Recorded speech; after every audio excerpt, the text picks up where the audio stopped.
ಸ್ವಲ್ಪ ಟಚ್ ಆಗಿದ್ದಕ್ಕೆ ವಿಶೇಷ ಚೇತನನಿಗೆ ಹಲ್ಲೆ ನಡೆಸಿ ಯುವತಿ ರಂಪಾಟ ನಡೆಸಿರುವಂತಹ ಘಟನೆ ಆನೇಕಲ್ ತಾಲೂಕಿನ ಚಂದಾಪುರದಲ್ಲಿ ನಡೆದಿದೆ. ವಿಶೇಷ ಚೇತನ ನರೇಶ್ ಶರ್ಮಾ ಮೇಲೆ ಮಾರಣಾಂತಿಕವಾಗಿ ಹಲ್ಲೆಯನ್ನ ಮಾಡಲಾಗಿದೆ. ಘಟನೆ ಸಂಬಂಧ ಸೂರ್ಯನಗರ ಪೊಲೀಸ್ ಠಾಣೆಯಲ್ಲಿ ಪ್ರಕರಣ ದಾಖಲಾಗಿದೆ.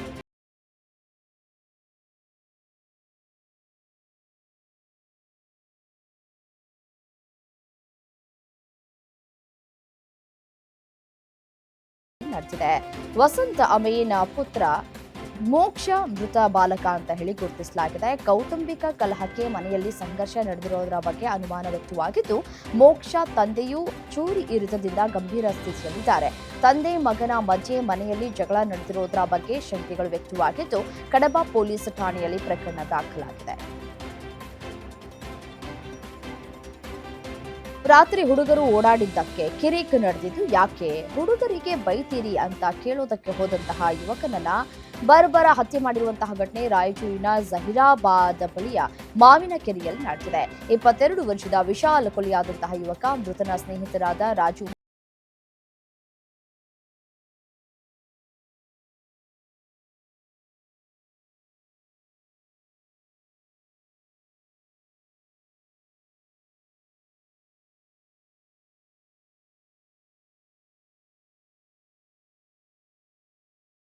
ಕಾರ್ಯವನ್ನ ನೆಲಮಂಗಲ ಗ್ರಾಮಾಂತರ ಪೊಲೀಸರು ನಡೆಸಿದ್ದಾರೆ. ಸಲ್ಮಾನ್ ನಗ್ಮಾಗೆ ಅವರ ಮೇಲೆ ಮಚ್ಚಿನಿಂದ ಮಾರಣಾಂತಿಕವಾಗಿ ಹಲ್ಲೆಯನ್ನು ನಡೆಸಿದ್ದು, 2 ದಿನದಿಂದ ಐಸಿಯುನಲ್ಲಿ ಸಾವು ಬದುಕಿನ ನಡುವೆ ಹೋರಾಟವನ್ನು ಮಾಡ್ತಾ ಇದ್ದಾರೆ. ಕಾರ್ ಪಾರ್ಕ್ ಮಾಡುವ ವಿಚಾರಕ್ಕೆ 2 ಗುಂಪುಗಳ ನಡುವೆ ಮಾರಾಮಾರಿ ನಡೆದಿದೆ. ಬೆಂಗಳೂರಿನ ವಿದ್ಯಾರಣ್ಯಪುರ ಠಾಣಾ ವ್ಯಾಪ್ತಿಯಲ್ಲಿ ಈ ಘಟನೆ ನಡೆದಿದೆ. ವ್ಯಕ್ತಿಯೋರ್ವ ಮನೆಯೊಂದರ ಬಳಿ ಕಾರ್ ಪಾರ್ಕ್ ಮಾಡಿ ಹೋಗಿದ್ದ. ಈ ವೇಳೆ ಬೇರೆಡೆ ಪಾರ್ಕ್ ಮಾಡೋದಕ್ಕೆ ಮನೆಯವರು ಸೂಚಿಸಿತ್ತು. ಈ ಸಂದರ್ಭದಲ್ಲಿ ಮಾತಿಗೆ ಮಾತು ಬೆಳೆದು ಮಾರಾಮಾರಿ ನಡೆದು ಘಟನೆಯ ಸ್ಥಳಕ್ಕೆ ವಿದ್ಯಾರಣ್ಯಪುರ ಪೊಲೀಸರು ಭೇಟಿ ನೀಡಿ ಪರಿಶೀಲನೆಯನ್ನು ನಡೆಸಿದ್ದಾರೆ. 2022ರಲ್ಲಿ ನಡೆದಿದ್ದ ಅಪ್ರಾಪ್ತ ಬಾಲಕಿಯ ಅಪಹರಣ ಮತ್ತು ಅತ್ಯಾಚಾರ ಪ್ರಕರಣಕ್ಕೆ ಸಂಬಂಧಪಟ್ಟಂತೆ ದಾವಣಗೆರೆಯ 1ನೇ ಹೆಚ್ಚುವರಿ ಜಿಲ್ಲಾ ಮತ್ತು ಸೆಷನ್ಸ್ ಕೋರ್ಟ್ ಮಹತ್ವದ ತೀರ್ಪನ್ನು ಪ್ರಕಟಿಸಿದೆ. ಅಪ್ರಾಪ್ತ ಬಾಲಕಿಯನ್ನು ಅಪಹರಿಸಿ ಬಲವಂತವಾಗಿ ಅತ್ಯಾಚಾರ ಎಸಗಿ ಹಾಗೂ ಬಾಲ್ಯ ವಿವಾಹವಾಗಿದ್ದ ಆರೋಪಿಗೆ ಸೆಷನ್ಸ್ ಕೋರ್ಟ್ 20 ವರ್ಷಗಳ ಕಠಿಣ ಜೈಲು ಶಿಕ್ಷೆ ಹಾಗೂ 45,000 ರೂಪಾಯಿಗಳ ದಂಡವನ್ನು ವಿಧಿಸಿದೆ. ಬೆಂಗಳೂರಿನಲ್ಲಿ ದಿನದಿಂದ ದಿನಕ್ಕೆ ಮಂಗಳಮುಖಿಯರ ಹಾವಳಿ ಹೆಚ್ಚಾಗ್ತಾ ಇದೆ. ವಾಹನ ಸವಾರರನ್ನೇ ಮಂಗಳಮುಖಿಯರು ಟಾರ್ಗೆಟ್ ಮಾಡಿ ಹಣ ಪೀಕ್ತಾ ಇದ್ದಾರೆ.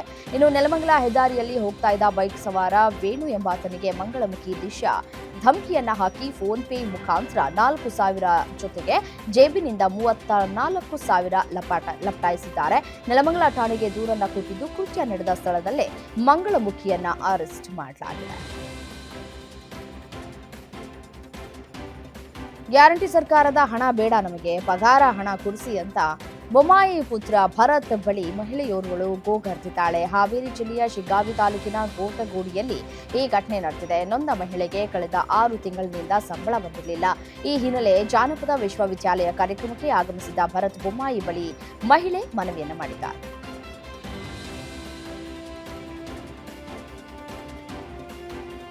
ಗದಗ ಲಕ್ಕುಂಡಿಯಂತೆ ಯಾದಗಿರಿ ಜಿಲ್ಲೆಯಲ್ಲಿಯೂ ಅಪಾರ ಸಂಪತ್ತು ಅಡಗಿದ್ಯಾ ಅನ್ನೋ ಸಂಶಯ ವ್ಯಕ್ತವಾಗ್ತಾ ಇದೆ. ದೇವರ ದಾಸಿಮಯ್ಯ ಕ್ಷೇತ್ರದಲ್ಲಿ 101 ಶಿವಲಿಂಗ ದೇಗುಲಗಳು ಇವೆ ಎನ್ನಲಾಗ್ತಿದೆ.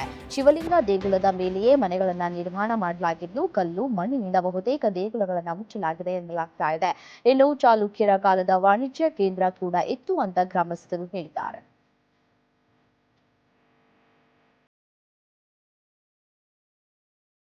ಬ್ಯಾಕ್ ಟು ಬ್ಯಾಕ್ ರಜೆ ಹಿನ್ನೆಲೆ ಊರಿಗೆ ಹೊರಟಿದ್ದ ಸಿಲಿಕಾನ್ ಸಿಟಿ ಜನರಿಗೆ ಟ್ರಾಫಿಕ್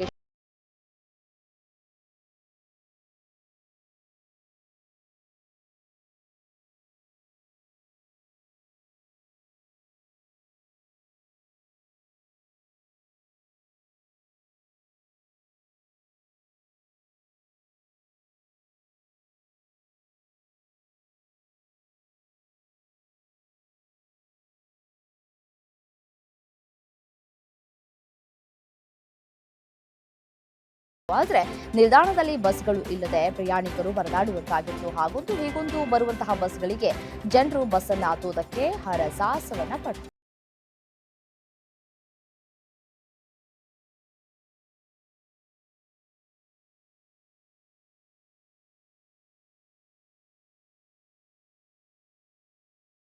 ಪರಿಹಾರ ಕಂಡುಹಿಡಿಯಬೇಕು ಅಂತ ನಗರ ಸಂಚಾರ ಜಂಟಿ ಪೊಲೀಸ್ ಆಯುಕ್ತ ಕಾರ್ತಿಕ್ ರೆಡ್ಡಿ ಮುಂದಾಗಿದ್ದಾರೆ. ಸರ್ವೆಯಲ್ಲಿ ಯಾವ ಭಾಗವನ್ನು ಪರಿಗಣಿಸಿ